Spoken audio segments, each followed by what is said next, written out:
ሰላም ጤና ይስጥልኝ የዶክተር ዮናስ ቤተሰቦች እንደምን አላችሁ? ዛሬም እንደተለመደው በአንድ ጠቃሚና አስተማሪ ሐሳብ ተገናኘን።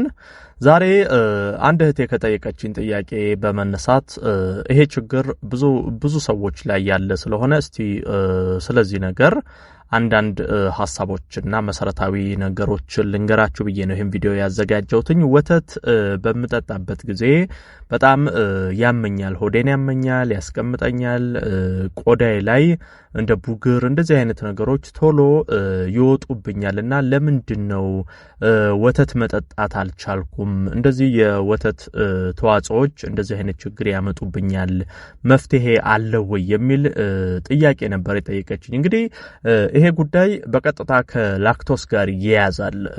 ስለዚህ ዛሬ እስቲ ላክቶስ ምንድነው? እንደዚህ አይነት ችግር በተለይ ያለባችሁ ይሄ ወተት፣ የወተት ተዋጽኦች፣ አይብ እንዲህ አይነት ነገሮችን ስትወስዱ የሚያማችሁ ወይንም የማይስማማችሁ ሰዎች እስቲ ዛሬ የምን ችግር እንደሆነ እነግራችኋለሁ ማለት ነው። አብራችሁን ቆዩ። ለቻናሌ አዲስ ከሆናችሁ ሰብስክራይብ አድርጋችሁ ቤተሰብ ሁኑ። ይሄን መረጃም ላይክ ሼር አድርጋችሁ ሌሎችም ጋር እንደዚሁ ደርሶ እንዲማሩበት እንድታደርጉ በክብር እየጠየቅኩ በቀጥታ ወደ ሐሳባችን እንግባ። ወተት እንደዚሁም የወተት ፕሮዳክቶችን ስትጠቀሙ የሚያማችሁ ሰዎች እስቲ ስለ ላክቶስ ልንገራችሁ። ላክቶስ የምንለው በነገራችን ላይ የስኳር አይነት ነው። ብዙ ጊዜ በከፍተኛ ሁኔታ ወተት ውስጥ እና የወተት ፕሮዳክቶች ውስጥ ይገኛል። እንደውም ወተት ውስጥ ወደ 8% አካባቢ ላክቶስ ነው የምናገኘው። ወተት ውስጥ ብቻ ሳይሆን እንደ አይብ፣ አይስክሬም እንደዚህ አይነት ነገሮች ውስጥ ላክቶስ እናገኛለን። ታዲያ ላክቶስ ኢንቶለራንት እንለዋለን። ይሄ ላክቶስ ኢንቶለራንት ማለት የላክቶስ ይዘት ያላቸው ምግቦችን ስትመገቡ ሰውነታችሁ ያንን ላክቶስ መፍጨት ያቀተዋል። በዛ ጊዜ የሚፈጠር ችግር ነው ማለት ነው። አንዳንድ ሰዎች አለርጂም ይመስላቸዋል። በተለይ ወተት እንደዚህ አይነት ነገር ሲጠቀሙ ሰውነታቸው ላይ ቆዳቸው ላይ አንዳንድ ለውጦች ሲያዩ የወተት አለርጂም ይመስላቸዋል። አይደለም። የወተት አለርጂ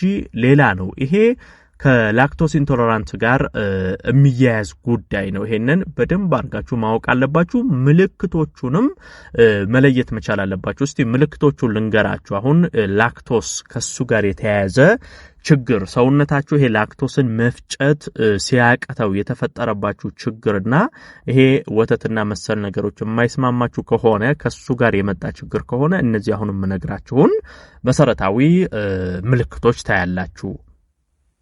አንደኛው የሆድ ህመም፣ የሆድ መንፋት እንደዚህ አይነት ችግሮችን ታያላችሁ። ይሄ እንግዲህ ላክቶስ ኢንቶለራንት የሆኑ ሰዎች ላይ የሚታዩ ችግሮች ናቸው። አሁን ለምሳሌ ወተት ስትጠጡ ሆዳችሁን የሚቆርጣችሁ፣ የሚያማችሁ፣ የሚነፋችሁ እንደዚህ ከሆነ ይሄ መሰረታዊ ነገር ምንድነው? ላክቶስ ትልቁ አንጀት ውስጥ ገብቶ በባክቴሪያ ሲፈጥር የሚፈጠር ችግር ነው። ይሄ በዋናነት ማለት ነው። ምክንያቱም አንጀታችሁ ላክቶስን መፍጨት ማብላላት ያቀተዋል። ያኔ እዛ ውስጥ ይከማቻል። በኋላ ባክቴሪያ ይፈጥርና ሆድ መንፋት፣ እንደዚህ አይነት የሆድ ህመሞች እንደዚህ አይነት ነገሮችን ያመጣል። ስለዚህ አንደኛው ምልክት ይሄንን መያዝ አለባችሁ። ሌላው ማስቀመጥ ነው። እንግዲህ ላክቶስ አልፈጭ በሚልበት ጊዜ ትልቁ አንጀታችሁ ላይ ውሃ ይከማቻል። ያኔ የማስቀመጥ ነገሮችን ይፈጥራል። ምክንያቱም ላክቶስ በጊዜ ከአንጀት እየተፈጨ መወገድ አለበት። ነገር ግን አንጀት ይሄንን መፍጨት በሚያብላላበት ጊዜ በተለይ ትልቁ አንጀት ውስጥ የውሃ ክምችት ይፈጠራል። ይሄ በኋላ ላይ የማስቀመጥ ችግር ሊያመጣባችሁ ይችላል። ይሄም ከላክቶስ ጋር ተያይዞ የሚታይ ሌላኛው ምልክት ነው።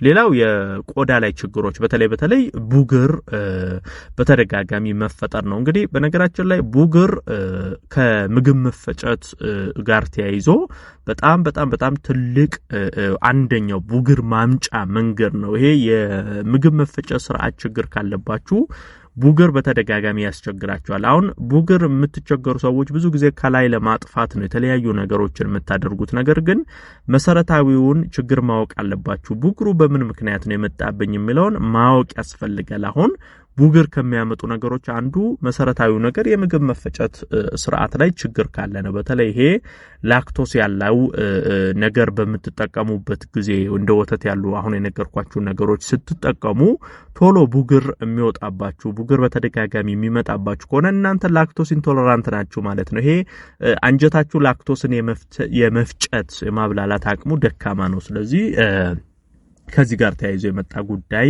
እንደሆነ መለየት ያስፈልጋል። ሌላው ይሄ ላክቶስ የማይስማማችሁ ሰዎች ላይ ብዙ ጊዜ የሚታየው ተደጋጋሚ ጋዝ ሊሆን ይችላል። ይሄ ጋዝ በመቀመጫ በኩልም በአፍ በኩልም ሊፈጠርባችሁ ይችላል። ተደጋጋሚ ግሳት፣ ተደጋጋሚ ፈስ፣ ይሄ በተደጋጋሚ እንደዚህ አይነት ነገሮች ሽታ ያለው ማለት ነው። በጣም ከፍተኛ ሽታ ያለው ነገሮች በተለይ ይሄ ወተቶችና መሰል ነገሮችን ስትጠቀሙ እንደዚህ ጋዝ ተደጋጋሚ የሚያስቸግራችሁ ከሆነ ይሄም እንደ ሌላ ምልክት ማየት ይቻላል። ሌላኛው ድርቀት ነው። በነገራችን ላይ የምግብ መፈጨት ችግር ስለሚያመጣ ድርቀት ሊፈጠር ይችላል። ቀደም አንጀት ውስጥ ላክቶስ ሲከማች ውሃ የአንጀት ክምችት ስለሚያመጣ አንጀታችሁ ስር የውሃ ክምችት ስለሚያመጣ ማስቀመጥ ይኖረዋል ብያቸዋለሁ። አንዳንድ ሰዎች ላይ ደግሞ በተቃራኒው በጣም የምግብ መፈጨት ስርዓታችሁን ስለሚያዛባ ድርቀት ሊያመጣባችሁ ይችላል። በጣም ሆድ የመድረቅ ባህሪ ሊያሳይ ይችላል። ይሄ እንደሰው ወይ ማስቀመጡ ወይ ድርቀቱ ሊከሰት ይችላል።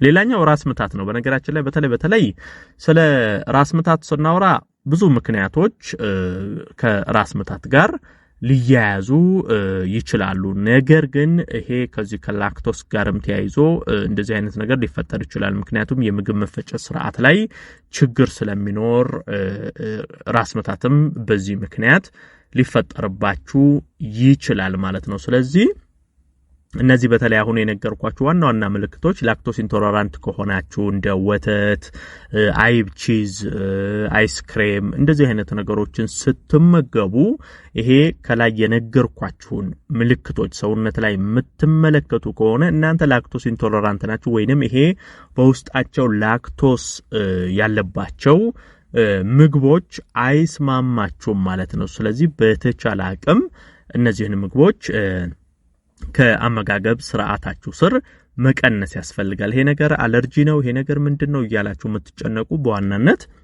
ከላክቶስ ጋር የተያያዘ ጉዳይ እንደሆነ መለየት ያስፈልጋል ማለት ነው። ይሄን መረጃ ላይክ ሼር አድርጋችሁ ለሌሎችም አጋሩ።